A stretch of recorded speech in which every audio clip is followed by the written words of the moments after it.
Good morning.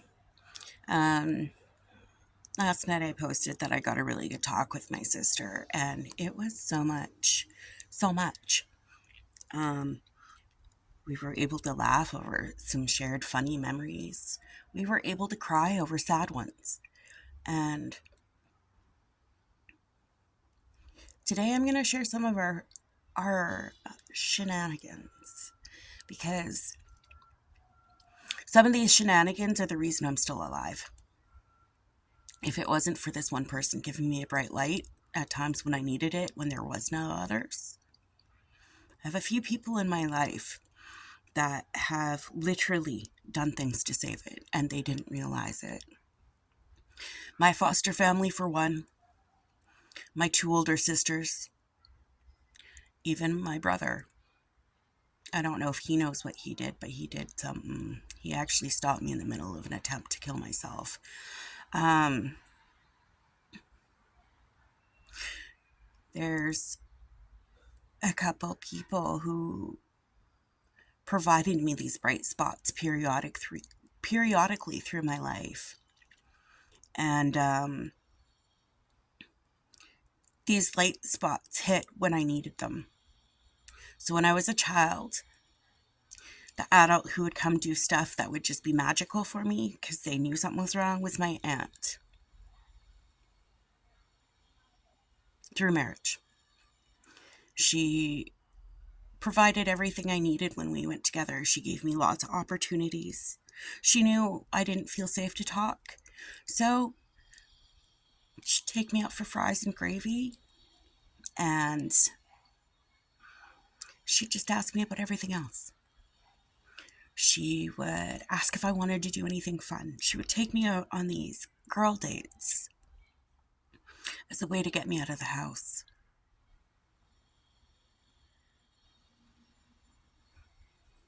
I don't. She was amazing. And I believe sometimes she might have even taken my sister with us when she was in town. And the thing is, when I was super young, my big sister didn't live with us yet. She was always over for visits and holidays. And this this one memory that we giggled about last night, it was horrible. We were naughty little children, but we were funny. So we had this neighbor, and my mom has indicated she was a little bit older, so I think she was probably in her 50s. And she told me and my siblings specific, just us two, that we were allowed to go, anytime we were hungry, we were allowed to go in her garden and grab some vegetable to eat. And for her, she was just thinking like one vegetable here or there. We took that and we ran. So, I don't know how many hours later, somehow we managed to upend her entire garden. And I remember us carting it back to our house in wheelbarrows. I don't know how this little lady didn't know what we were doing at this time, but fuck. We were feeling so brilliant. We were providing for our family. Everybody would be so happy. Um, Honestly, I don't know how old we were. We could have been 4 and 5 respectively, or 5 and 6 respectively. Either way, the result ended up with us taking all these vegetables and putting it into a camper. And we just went along our merry way and we're playing, and then we heard a bellow. We knew who that bellow was from, and we fucking ran. And we ran.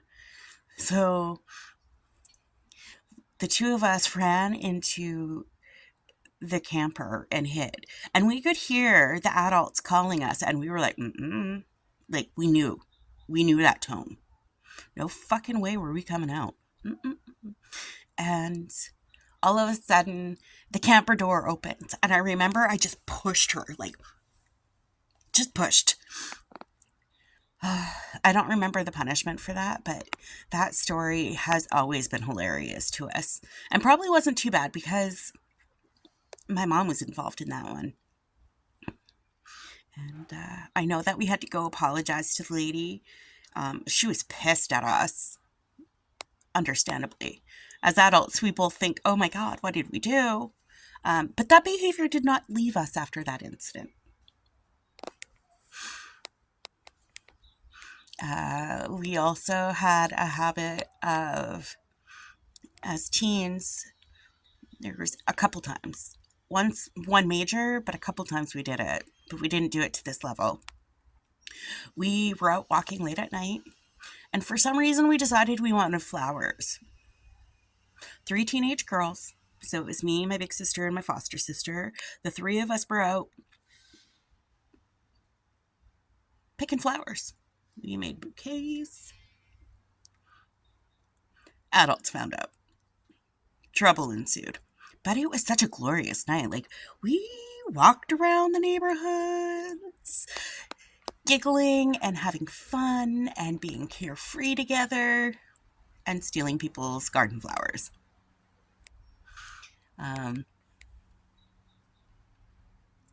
We always had fun doing things.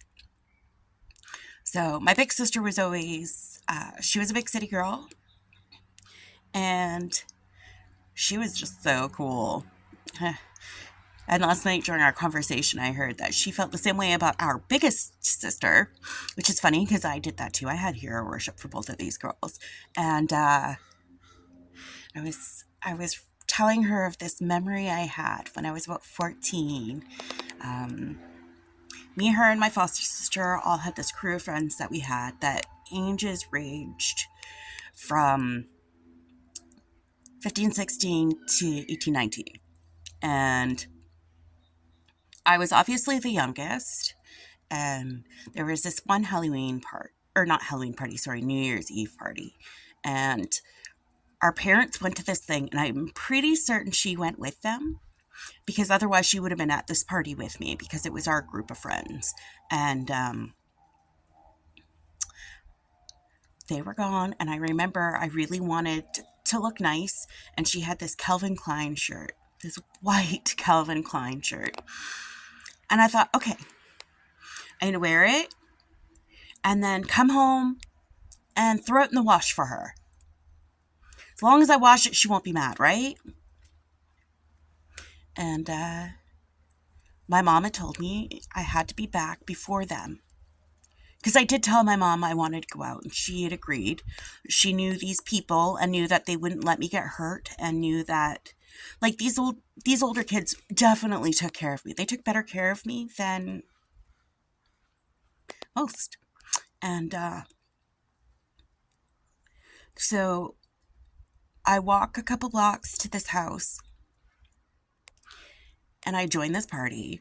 And it's a bunch of these happy-go-lucky high school senior kids and early college kids, and they were just having a blast.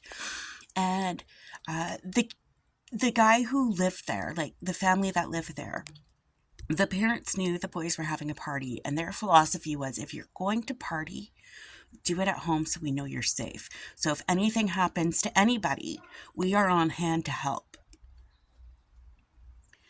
And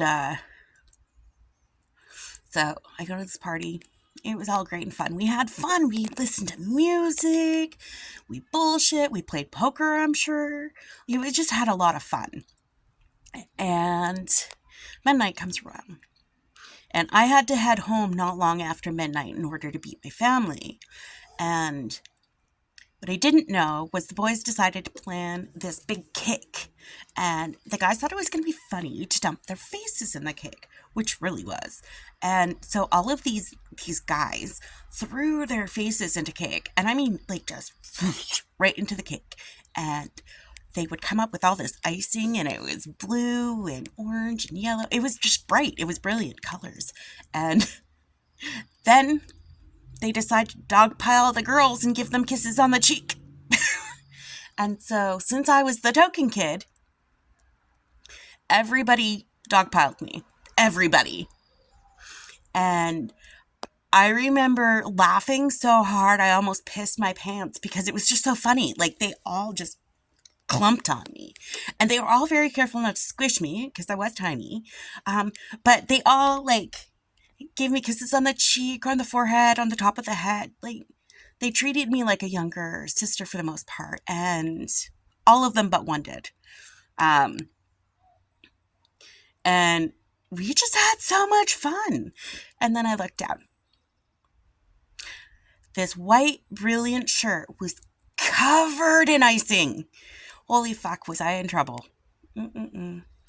So somebody walked me home. I don't know who, but I managed to get home, and I don't remember the fallout, but I remember my sister was mad. She was so mad at me. And last night when we were talking about it, she says, "Well, I was mad because that was the shirt from X Big Sister," and I was like, so now I feel like a dick because that big sister was cool to us. She was like awesome. So anyway, that was some of the memories that her and I had that were good. And her and I have a lot of good memories. A lot. Um, Now, back in the 90s, life was way different. And the way we treated children talking with people of certain ages was way different back then. Way different.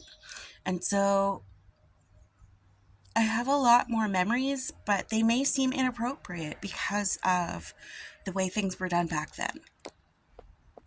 Now,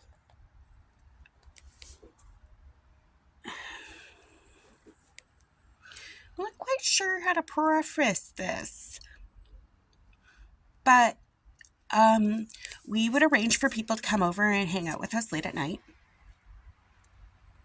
guys and girls. We had a couple specific guys and one very specific girl, my foster sister. And so she was usually allowed to stay over. And she would stay in the big sister's room because they were really close. And I would wait. And when I was done with whatever punishment for each day, I would then proceed to go into her room. And and every time she let me sleep with her, she always locked the door. Always. And she locked the door so that way there was warning and we knew. I wasn't allowed to have a lock on my door. I was not allowed to block anybody out. And that was just a way they alienated both of us, but it worked out for our benefit in the end.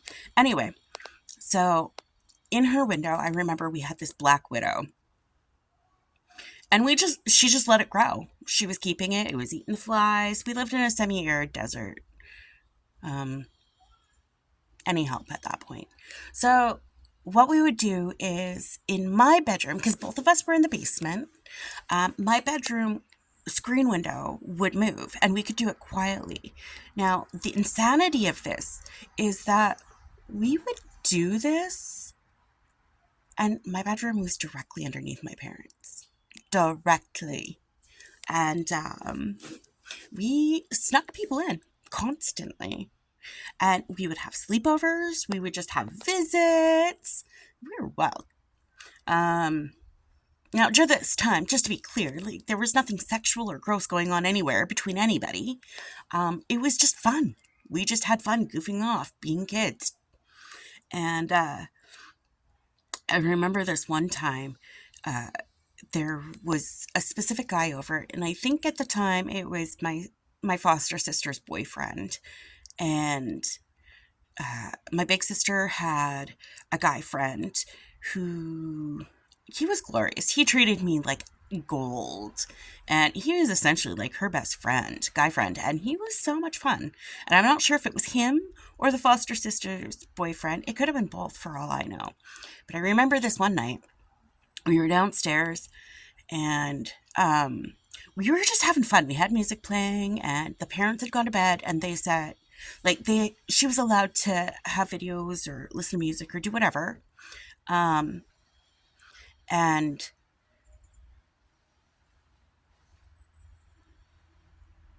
John Doe came downstairs and knocked on her door.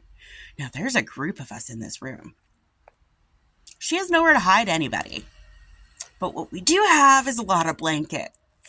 So what we did was we piled blankets up on the side of the bed, and when he came in, he didn't think anything of it because we just said we were building forts or something stupid like that, and he didn't even question it because it was in her room. And we definitely used that to our advantage whenever we could. Those are some really fun memories. Those are some core memories for me. And those are core memories because I was always safe. We would do seances. We just did everything and anything that you could imagine under the sun. I believe we did Ouija boards, all sorts of crazy things. I remember the first time her and I snuck out.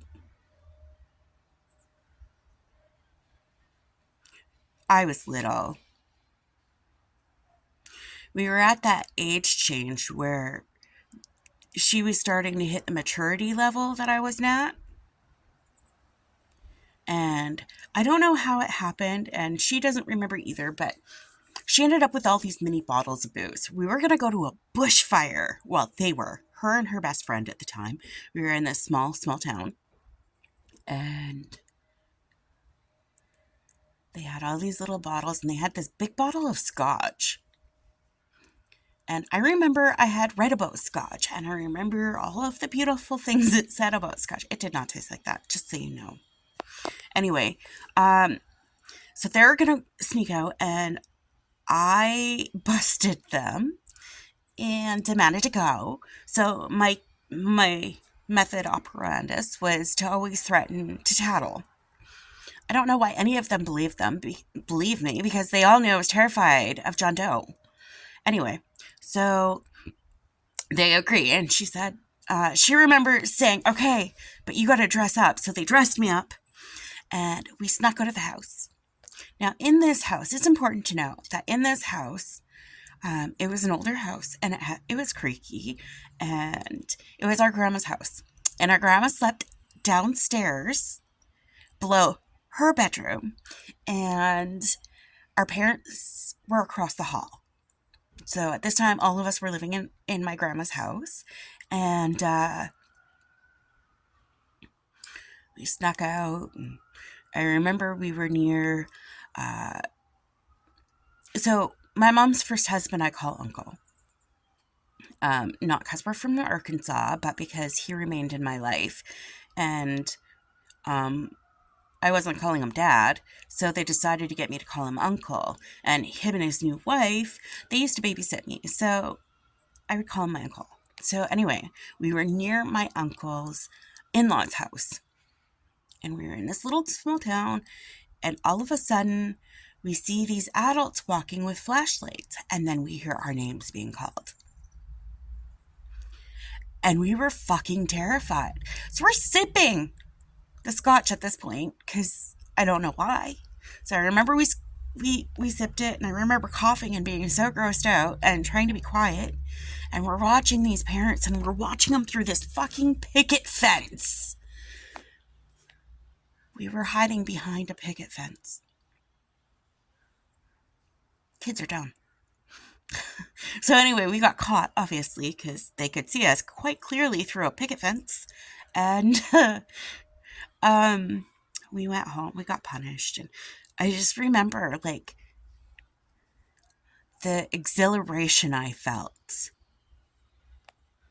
And that was the start of all of the shenanigans we went through. There are so many glorious stories I have. It's just such great memories. And I think it's important to know that those memories, those core memories, good and bad, they all make me who I am. And I would do it all again for my sisters. I would do it all again. They are too important in my life for me to discount anything. So if you have siblings that you love, let them know. I hope you have a good day.